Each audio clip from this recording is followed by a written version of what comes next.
নমস্কার শ্রোতা বন্ধুরা, আশা করি আমরা যে যেখানেই আছি আপন আপন কর্তব্যগুলোকে ভালোবাসা সততার সাথে সম্পূর্ণ করার আপ্রাণ চেষ্টা চালিয়ে যাচ্ছি। আর আমরা আমাদের এই সাধনায় মা বাবার আশীর্বাদে, গুরুর কৃপায় আর পরমেশ্বরের ইচ্ছায় সফল হব তাদের ইচ্ছা অনুযায়ী। তো এই শুভ কামনা নিয়েই আসুন আমরা কঠোপনিষদের পরবর্তী মন্ত্রের পাঠ করে নিই। আমরা পড়ছি উপনিষদ অখণ্ড সংস্করণ হরপ প্রকাশনী থেকে প্রকাশিত এই বইটি থেকে। এই বইটির অনুবাদ এবং সম্পাদনা করেছেন অতুলচন্দ্র সেন, সীতানাথ তত্ত্বভূষণ এবং মহেশচন্দ্র ঘোষ মহাশয়। তো আসুন শুরু করি শান্তি পাঠ দিয়ে।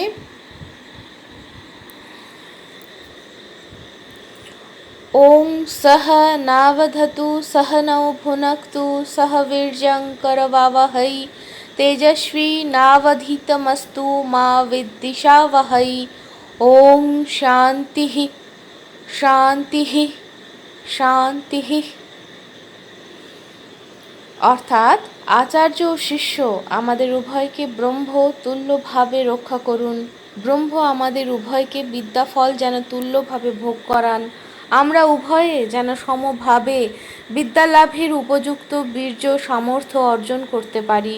আমাদের অধ্যয়ন বীর্যশালী হোক, অর্থাৎ আমাদের লব্ধ বিদ্যা সফল হোক।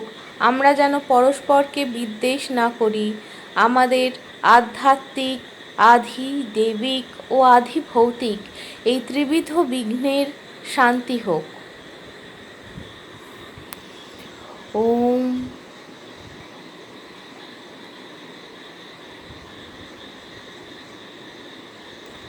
আমরা প্রথম অধ্যায়ের প্রথম বল্লি থেকে জানতে পেরেছি নচিকেতাকে তিনি কিভাবে যমলোকে পৌঁছান এবং সেখানে ঘটনা পরম্পরায় কিভাবে তিনি তিনটি তার সাথে সাথে আর একটা উপর্যুপরি বর পাওয়ার একটা তার কাছে সুযোগ আসে এবং তিনি প্রথম দুটো বরে একটাতে তার বাবার যে মানসিক শান্তি চেয়ে নেন আর দ্বিতীয় বরে তিনি অগ্নিবিদ্যা জানতে চান এবং তার মেধা দেখে যমরাজ তাকে আর একটা প্রথমত তো স্বর্গে যাওয়ার জন্য, যাই হোক, সেই যে অগ্নিবিদ্যার তার নামই হয়ে যায় তার নামে, নচিকেতার নামে। এবং তারপর আমরা দেখি যে তৃতীয় বরে যখন তিনি আত্মতত্ত্ব জানার চেষ্টা করেন যমরাজের থেকে, তখন তিনি কিছুতেই দিতে চাননি এবং শেষে অনেক কিছু বলার পরে আমরা দেখি দ্বিতীয় বল্লিতে যে ধীরে ধীরে যখন কোনো প্রলোভনেই নচিকেতাকে টলানো গেল না, উনি স্থির থাকলেন, অবিচল থাকলেন তার জ্ঞান তৃষ্ণায়, তখন যমরাজ তাকে সেই জ্ঞান উপদেশ হিসেবে দেওয়া শুরু করেছেন। এবং তাই আমরা দেখছি দ্বিতীয় বল্লিতে আমরা এতদিন পর্যন্ত দ্বিতীয় বল্লির যে অবধি এগিয়েছি একবার মনে করে নেওয়া যাক।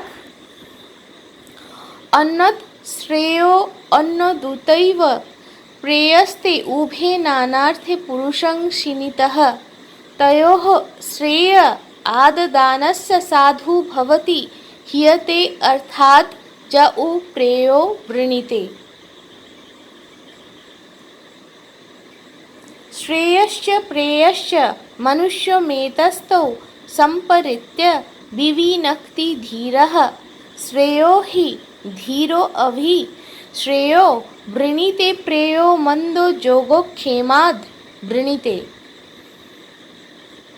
सत्वं प्रियान् प्रियरूपांश्च कामान् विध्यायन् नचिकेतो अत्तस्राक्षिः नैतां श्रृङ्कां वित्तमयीमवाप्तो यस्यां मज्जन्ति बहवो मनुष्याः।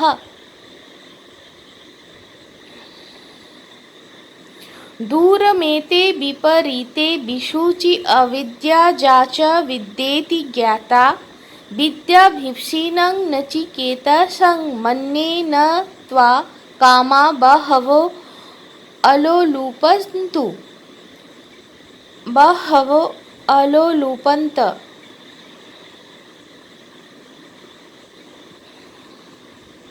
अविद्यायामन्तरे वर्तमानः स्वयं धीराः पण्डितमन्यमानाः दन्द्रम्यमाणाः परिजन्ति मूढा अन्धेनैव নিয়মানা যথান্ধः।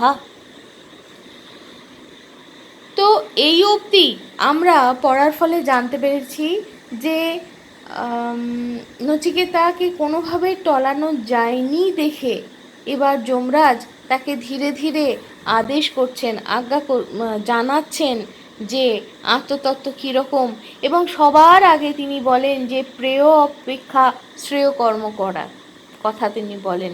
এবং সেভাবেই বলতে বলতে একটা জায়গায় এও বলেন যে শেষ আমরা যে মন্ত্র পড়েছি সেইখানে জানা যায় যে যে সকল মূঢ় ব্যক্তি অজ্ঞানে আচ্ছন্ন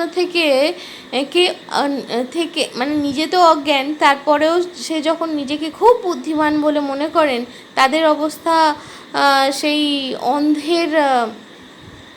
অন্ধ যদি বলে যে কোন দিক দিয়ে যেতে হবে রাস্তা, সেই রকম, যার ফলে গোলক ধাঁধে ঘুরতে ঘুরতে উৎসস্থলে বা যেখানে গম্য সেই গন্তব্যে আর কেউ পৌঁছানো যায় না। তো তারপরে কি হলো আসুন জেনে নিই।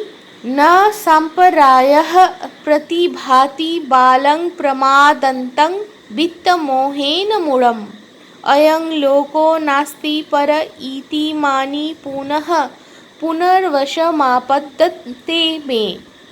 অর্থাৎ যে ব্যক্তি বালকের ন্যায় বিবেকহীন, বিষয় আসক্তি হেতু যে পরমার্থে অনবহিত, যাহার চিত্ত ধনমোহে আচ্ছন্ন, তাহার নিকট পরলোক তত্ত্ব বা উহার সাধন স্পষ্ট প্রকাশিত হয় না। ইহলোকই আছে, পরলোক নাই, এরূপ যে ব্যক্তি মনে করে সে বারংবার আমার অধীন হয়, অর্থাৎ তাহার পুনঃ পুনঃ জন্ম মৃত্যু ঘটিয়া থাকে। এর ব্যাখ্যা হিসাবে বলা হচ্ছে যে অনেক লোক আছে যারা বালকের ন্যায়, মানে ছোট্ট বাচ্চাদের মতো বিবেক বুদ্ধিহীন। বা ছোট্ট বাচ্চারা যেমন স্থূল বস্তু উপলব্ধি করে সূক্ষ্ম বিষয় ধারণা করতে পারে না, সামনে যা দেখে তার দ্বারাই মুগ্ধ হয়ে যায়,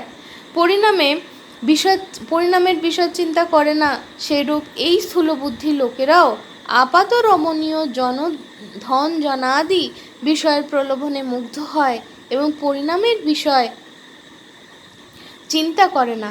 এরা বিবেক বুদ্ধি বর্জিত, পরমার্থ বিষয়ে অজ্ঞ ও ভ্রান্ত। এদের নিকট পরলোক তত্ত্ব বা উহা সাধন কিছুই প্রকাশ পায় না। এরা দৃশ্যমান ইহলোককেই সমস্ত বলিয়া মনে করে, এরপর আত্মা যে থাকবে তা উপলব্ধি করতে পারে না। এই প্রকার ইহ সর্বস্ব দেহাত্মবাদী লোকেরা পুনঃ পুনঃ জন্ম মৃত্যুর অধীন হয়ে এই সংসারে বিচরণ করে, কখনো সংসার বন্ধন হতে মুক্তি লাভ করে আনন্দ এবং অমৃত স্বরূপ পরব্রহ্মকে প্রাপ্ত হয় না। এই ব্যাখ্যার পর আর কিছু হয়তো ব্যাখ্যা করা যায় না, তবে একটা জিনিস এটাও ঠিক যে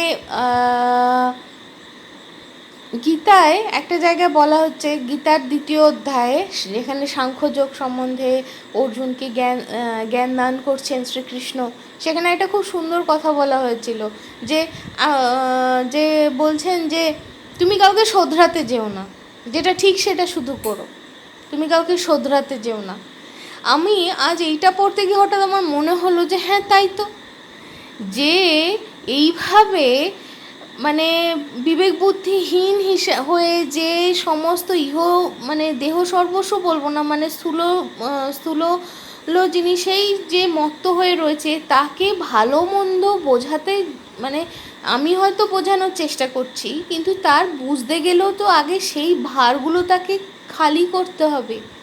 তাক যদি না খালি হয় তাহলে নতুন কিছু ঢুকবে কি করে, রাখা যাবে কি করে? তাই যেটা আমাদের কর্তব্য সেটা করে যেতে হবে, প্রেয় অপেক্ষা শ্রেয় কর্ম করতে হবে। তো আজ তো এই অবধি, অনেকগুলো জায়গায় ভুল হয়েছে, আপনারা নিজ গুণে ক্ষমা করে নেবেন। তো আজ এই অবধি আসি তাহলে, টাটা।